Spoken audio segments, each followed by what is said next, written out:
Nah, di sini kita akan membahas faktor resiko HIV.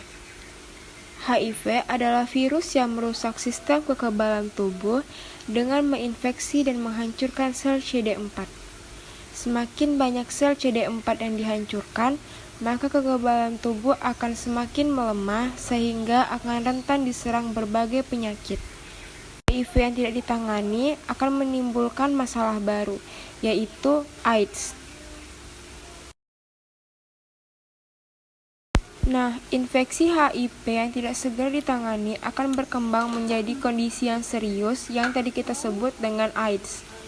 AIDS adalah stadium akhir dari infeksi virus HIV. Pada tahap ini, kemampuan tubuh untuk melawan infeksi sudah hilang sepenuhnya. Sampai saat ini, belum ada obat untuk menangani HIV atau AIDS. Virus HIV terbagi menjadi dua utama, yaitu HIV-1 dan HIV-2. Masing-masing tipe terbagi lagi menjadi beberapa subtipe. Pada banyak kasus, infeksi HIV disebabkan oleh HIV-1 90%. Bisa disebabkan oleh hubungan seks, berbagi jarum suntik, serta transfusi darah. Selain melalui berbagai cara tersebut, HIV juga bisa menular pada ibu hamil ke janin yang dikandungnya. Penularan virus HIV pada anak juga terjadi pada proses melahirkan atau melalui air susu ibu saat proses menyusui. Nah, perlu diketahui, HIV tidak menyebar melalui kontak kulit seperti berjabat tangan atau berpelukan. Penularan juga tidak terjadi melalui ludah kecuali bila penderita mengalami sariawan, gusi berdarah, atau terdapat luka terbuka di mulut.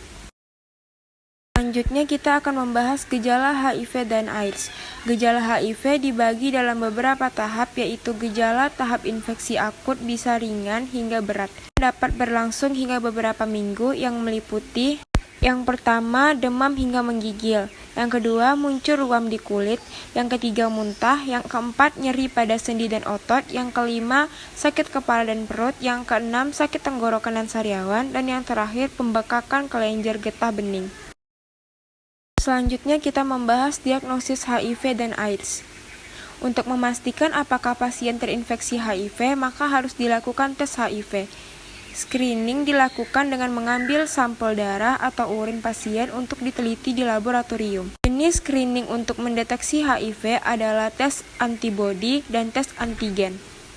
Nah, tes antibodi yaitu jenis pemeriksaan untuk mendeteksi antibodi HIV dalam darah.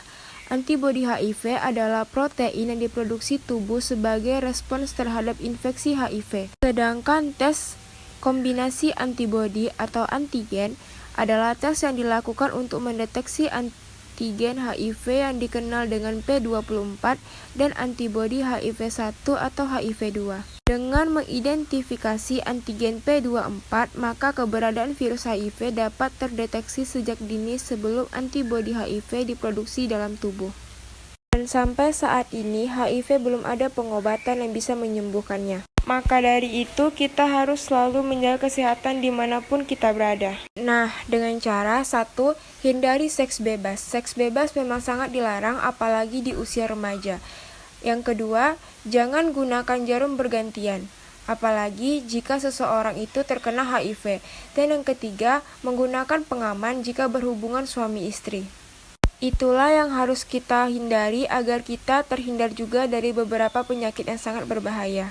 Nah, sekian penjelasan dari saya tentang HIV. Kurang lebihnya saya mohon maaf. Assalamualaikum warahmatullahi wabarakatuh. Terima kasih.